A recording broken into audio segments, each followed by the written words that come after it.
Na verdade, eu estou aqui mais para provocar inquietações em vocês, tanto quanto eu sou um ser inquieto em relação à educação, ao futuro de como as pessoas aprendem no mundo. E quando Nathalie me convidou para estar aqui, ela me pediu para falar um pouco qual é a minha história, por que eu escolhi falar deste tema, por que eu me apaixono tanto por falar em educação. E eu diria que eu sou um aficionado por aprender e por compartilhar. Acho que essa é uma grande chave para a nossa educação e para a educação do futuro. A gente desaprender e aprender a desaprender. Eu vim fazer algumas brincadeiras com vocês aqui para a gente pensar. Quando a gente ouve a palavra educação, 3 imagens vêm na cabeça das pessoas em geral. Escola, professor e ensino.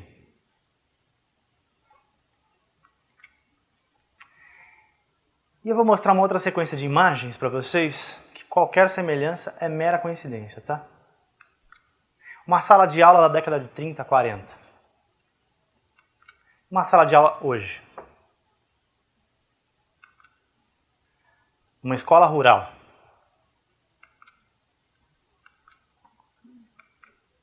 Uma escola na Coreia.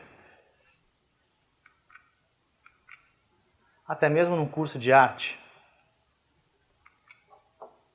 Outra escola rural, desta vez na África.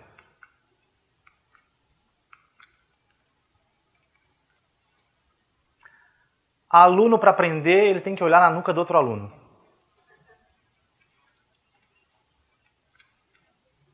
Ou o professor, o centro do conhecimento.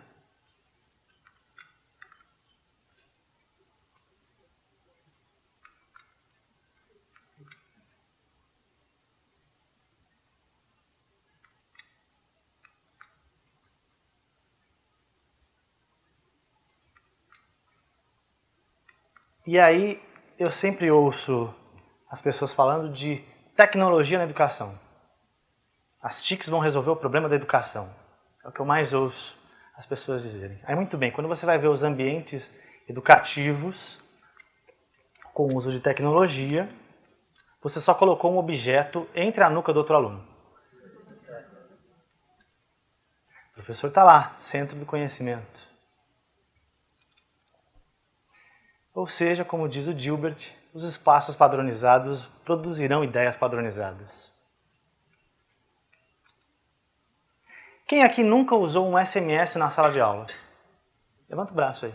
Quem é convicto que nunca usou um SMS na sala de aula? Pois eu diria para vocês que todo mundo aqui já usou. Quem é que nunca mandou um bilhetinho para o colega ao lado? A tecnologia só digitalizou o bilhetinho dentro da sala de aula.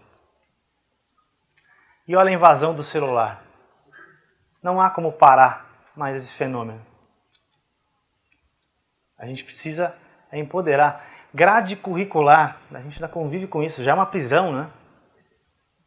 Você vai olhar uma criança hoje de 6 anos, que estuda numa escola privada, ela tem aula de filosofia, onde ela faz prova, em que o professor pergunta o que é raiva para ela. E aí você vai olhar a grade curricular, não tem um espaço falando horário de brincar. A gente está vivendo ainda a era da decoreba, sendo que as pessoas podem ir lá no Google, através dos seus smartphones, e perguntar para o Google qual é a capital do Piauí, por exemplo.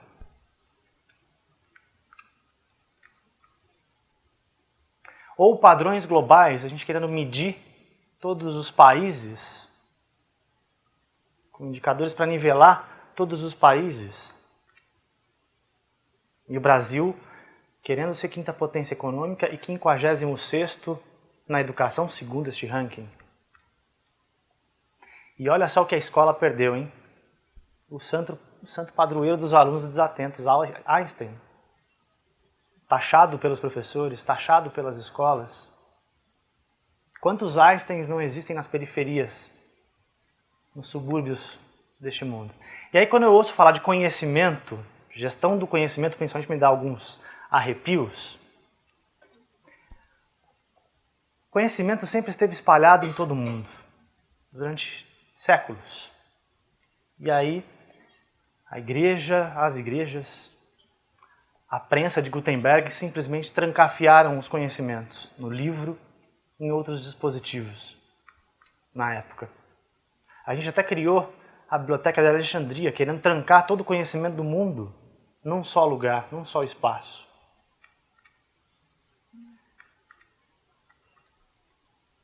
Conhecimento não é algo que você embute na cabeça de ninguém. Não é um objeto. Tampouco uma mercadoria que você vai na prateleira e pega meia dúzia de álgebra, meio quilo de fisiologia, mas é uma relação social. O conhecimento está espalhado no mundo. O iluminismo, uma das eras mais inovadoras, mais revolucionárias que a gente viveu. O que caras como Benjamin Franklin, Isaac Newton têm tanto em comum durante todo esse período? Meus amigos, eles viviam nos cafés. Os cafés eram os ambientes de interação. Os cafés promoviam a polinização cruzada das ideias. Direito autoral, ninguém nem se preocupava em discutir isso. Aliás, as pessoas rabiscavam em papel de pão as suas fórmulas e compartilhavam. Qual é a conexão entre o iluminismo e os dias de hoje? E eu estou vendo muito acontecer no mundo corporativo, principalmente. A gente já está redescobrindo os cafés. Uma série de dinâmicas ocorrendo de cafés para promover inovação. E é essa a palavra da moda agora, né? Inovação, inovação. E aí, como é que você quer? Que tipo de inovação você está buscando? Sendo que você, em geral, tranca corpos num laboratório para inovar. Você determina que de segunda a sexta-feira, das 8 às 5 da tarde, você precisa inovar. Você usa metodologias, processos, a gente vive também mais esta onda, né? Design Thinking, investigação apreciativa, Word Café, etc. e tal. Enquanto que a gente esquece de que a combinação ambientes e pessoas é que promovem a inovação. A gente quer conduzir o rebanho com metodologias para inovar. E esquece simplesmente de criar um ambiente favorável para as pessoas. E para falar um pouco de futuro, em que o mundo a gente vai construindo ele e ele também vai nos construindo ao mesmo tempo, onde nós somos o que nós compartilhamos. Eu costumo falar com a turma de educação, a turma de pedagogia, nunca ouviram falar em Ivan Illich, que escreveu um livro sobre a desescolarização da sociedade, onde ele busca trabalhar com as pessoas para que sejam buscadores e polinizadores. Talvez essa seja a nova função do professor dentro da sala de aula com os seus alunos. Despertar o prazer pela curiosidade, a criatividade. E o Brasil, que é o país da gambiarra, que a gente pouco valoriza. A internet possibilitando o autodidatismo, nunca isso foi tão forte e tão grande. Ou até o alterdidatismo, onde as pessoas compartilham que aprendem sozinhas umas com as outras. A sabedoria está na rua, está na multidão. A gente está vivendo uma jornada hoje de autoconhecimento coletivo. Nós queremos nos entender enquanto humanidade, enquanto seres humanos conectados uns aos outros, não mais o indivíduo sozinho.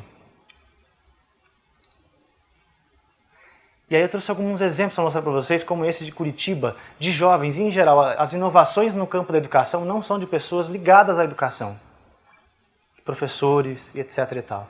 Este caso aqui, por exemplo, é emblemático. São jovens em Curitiba que criaram a escola das coisas que você não aprende na escola. Como é que você instala um chuveiro? A escola não te ensina isso. Quest to Learn nos Estados Unidos, onde o aluno, a partir da quinta série, ele não tem mais grade curricular, ele aprende através de games. O experimento que Sugata Mitra vem fazendo, e eu tive o privilégio de trazê-lo ao Brasil no início desse ano, para Campus Party, e nós fizemos um experimento com ele aqui no Parque Santo Antônio, uma das comunidades mais violentas do país, onde não era um computador por aluno, mas um computador para cada 4 alunos, permitindo com que eles trocassem ideias. E ele, como professor, sendo só um mediador de todo esse conhecimento que eles foram buscar, conectando tudo isso.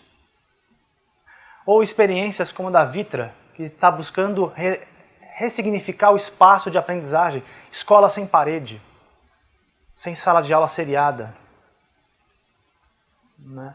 Ou Dale Stephens, criando manifestos e saindo da universidade, inclusive botando dinheiro que ele estava gastando com a universidade com a startup dele. E as universidades também se repensando, como o MIT abrindo o seu conteúdo, estimulando os professores a abrirem o seu conteúdo na web livremente. Usem, professores do mundo. E quem diria, o MIT e Harvard juntos, disponibilizando cursos online. Se alguém quiser fazer um curso de inteligência artificial, tem lá, por exemplo. Isso não é só privilégio dos gringos. Aqui no Brasil tem este consórcio, a Unicamp é uma delas. E mais outras 10 universidades. O Khan Academy, onde um professor de matemática coloca na web as suas aulas. Isso virou um fenômeno de milhões e milhões de views. Ou no próprio Rio de Janeiro, a Educopédia, onde os professores compartilham o que desenvolvem com seus alunos na sala de aula. A Etsnum, que oferece chamadas criativas, e o Reinaldo Pamponé cravou esse termo da sevirologia.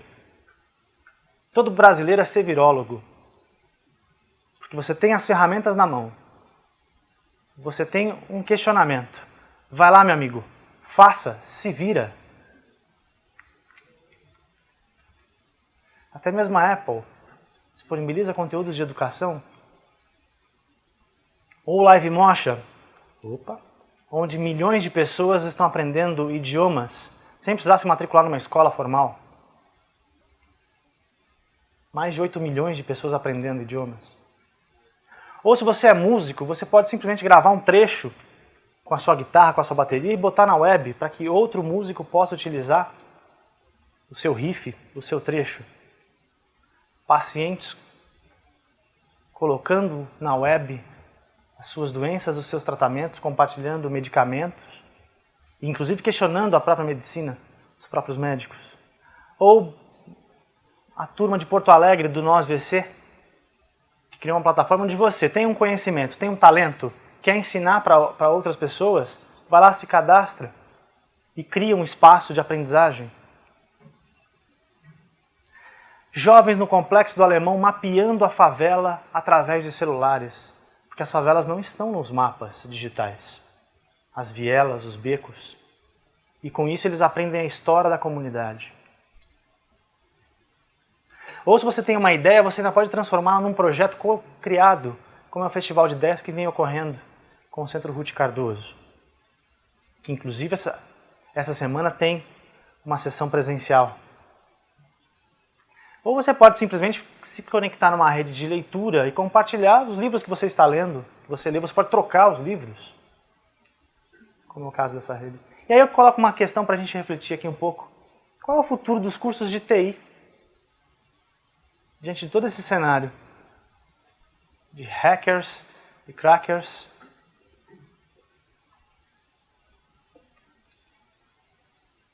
num ambiente onde um garoto com 13 anos cria 15 aplicativos para o iPhone.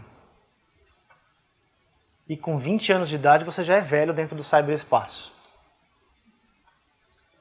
Onde as pessoas se conectam nas ruas, inclusive usando o Wi-Fi da Starbucks, como neste caso. Onde a gente está rediscutindo direito autoral, propriedade intelectual. Onde todos nós somos trabalhadores gratuitos do Google.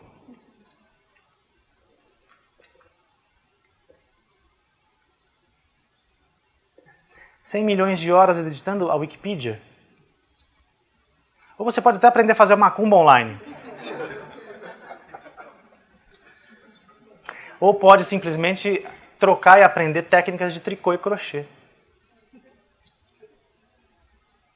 Ou seja, meus amigos, a gente vive uma era do poder das escolhas. Ninguém precisa dizer o que você precisa aprender e como deve aprender. E onde deve aprender. O que nos motiva então? Que recompensa é essa que a gente está buscando? É financeira? Não, essa geração já é cooperativa. Essa geração tem propósitos comuns. E quando você os conecta, eles buscam causas relevantes para o seu dia a dia, e microcausas, inclusive, discutem profissões do futuro. No ano passado eu realizei um ciclo de novas profissões, e uma das inspirações foram 70% das profissões da internet ainda não foram inventadas.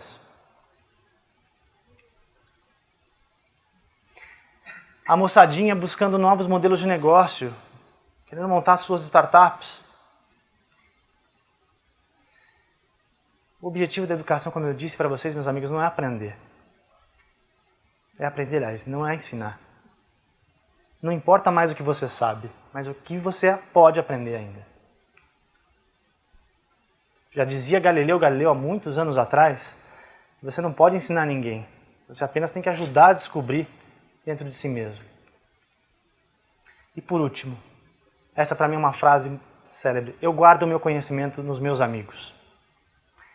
Quando eu dava aulas na universidade, eu dizia para os meus alunos de marketing, acabando este curso, vão fazer um curso de mecânica, de vinhos, qualquer que seja o curso.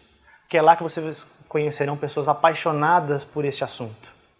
E se você fizer amizade com essas pessoas, em qualquer dia que você precisar de uma informação, são esses caras que vão lhe ajudar. O conhecimento não vai ficar trancado em você, mas em todo esse mundo. Obrigado.